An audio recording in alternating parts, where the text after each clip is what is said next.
distribution po ng tubig mula rito sa dam, lalo na po sa mga underserved areas? Well, this is the whole point of this project, this massive project that we have done.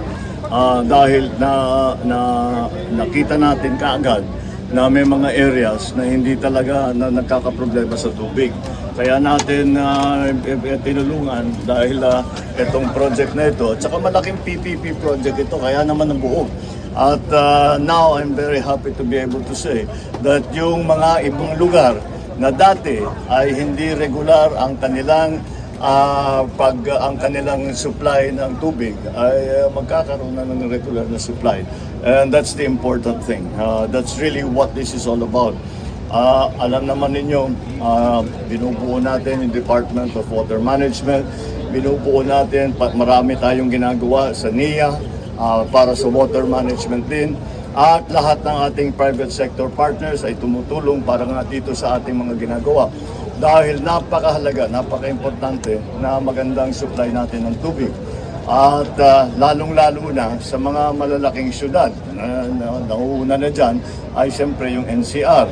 Ngunit, kailangan pa rin natin tignan ang mga iba't ibang highly urbanized areas. Dahil meron din silang problema sa tubig. At kailangan natin tugunan yung problema na yan. So this is a very, very good beginning. I hope it inspires other PPP projects that will bring a good supply of water, affordable supply of water, a good supply of clean water to what were previously underserved areas. Next question, Alvin. Mr. President, magandang umaga po. Sir, can you at least give us an idea of a preview of your upcoming third zona? Highlights, how long it will take, and sir, yung attire? Yung Yung ano? well, wala, it's a sauna.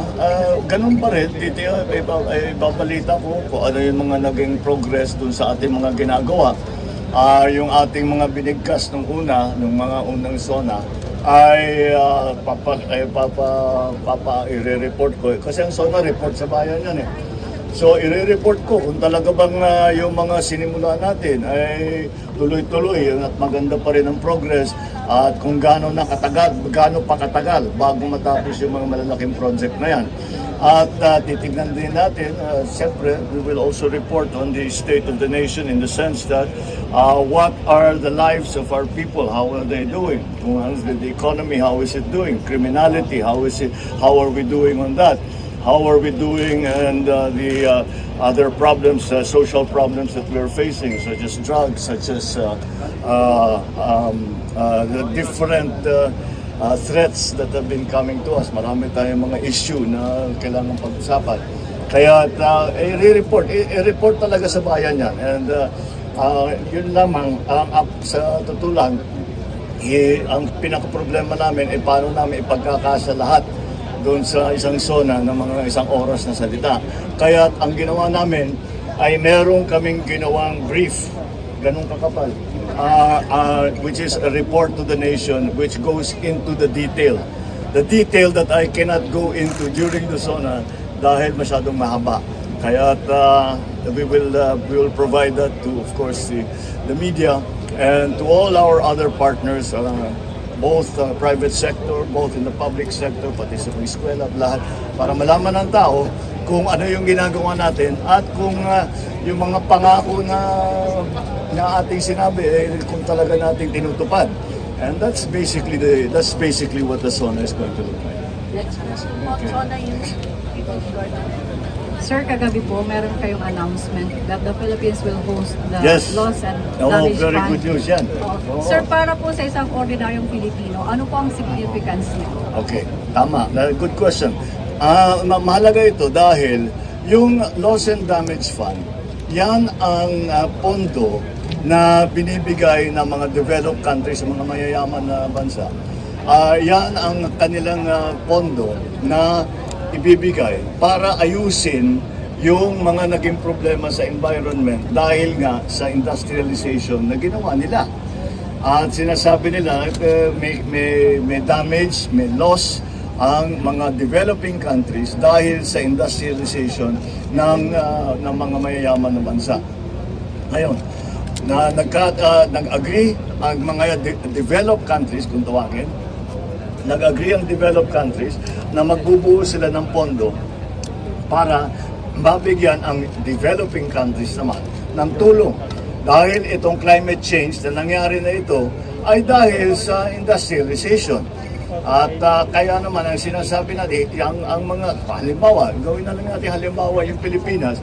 Ang Pilipinas ay wala namang kinalaman sa climate change.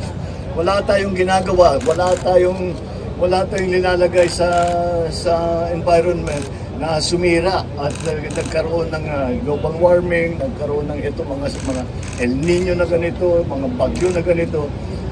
Wala naman tayong kinalaman dyan. Kaya naman dapat suportahan tayo ng mga developed countries. Ang magdedesisyon kung saan ilalagay yung pondo na yan ay nasa Loss and Damage Fund Board. Ngayon, ang Loss and Damage Fund Board ay mag-host ay ang Pilipinas. Kaya naman, magiging malaki ang ating impluensya para lahat ng ating pangangailangan, lahat ng ating pananaw tungkol dito sa subject matter na ito, ay maaari nating sabihin at maaari magka-influence tayo. Kung sasabihin natin, hindi nyo naisip ito o ang kailangan nyo na gawin ay ganito. Lahat ng mga ganyan, may boses tayo na malakas. Yan ang pinaka-importanting resulta sa pag-host ng Pilipinas sa Loss and Damage Fund Board. Next question, Kat Patiente. Thanks. Good morning, Mr. President. Sir, the camp of Pastor Apollo Tibuloy question po yung motive ng private individuals na nag-offer po ng reward, 10 million reward for his arrest. Bakit po tumanggap ang government donation from the private sources? Bakit hindi? Ba't hindi government? Bakit hindi? They want to help us bring a fugitive to justice. You know, he is a fugitive. He is hiding from the law. Now, if there are private citizens who want to assist the government in that effort to bring him to justice, I do not see what is any. So he can question their motives as much as they want, but magpakita siya. I question his motives. Let me question his motives. Bakit lagi kaming kine-question? Sinusundan lang namin ang batas. Sundin din niya ang batas. Yun lang. Last question, Catherine. Morning, sir. Light topic from that heated question. Sir, a lot of people were surprised when Bimbi and Joshua Aquino visited the Yes. First Lady yesterday. Can you tell us more about the nature of the visit and the relations between the Marcos and Aquino families post-EDSA? Well, maliwanag naman yung last part of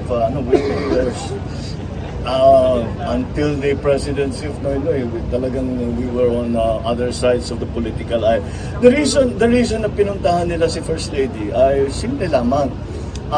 Nangailangan I think it was Chris Aquino who needed some assistance for something.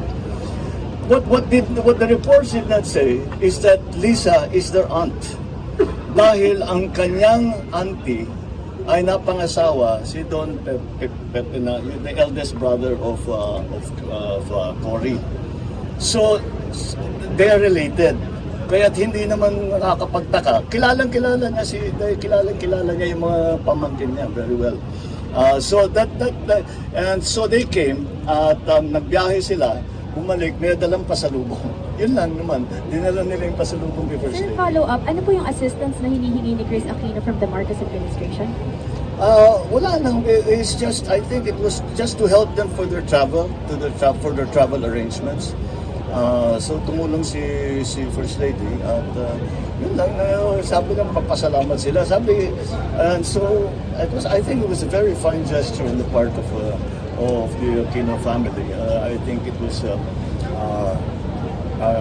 it sort of, I suppose, put a little more how do you say, personal, a human interaction between our families. So,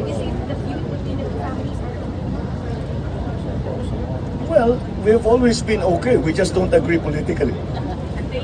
Okay?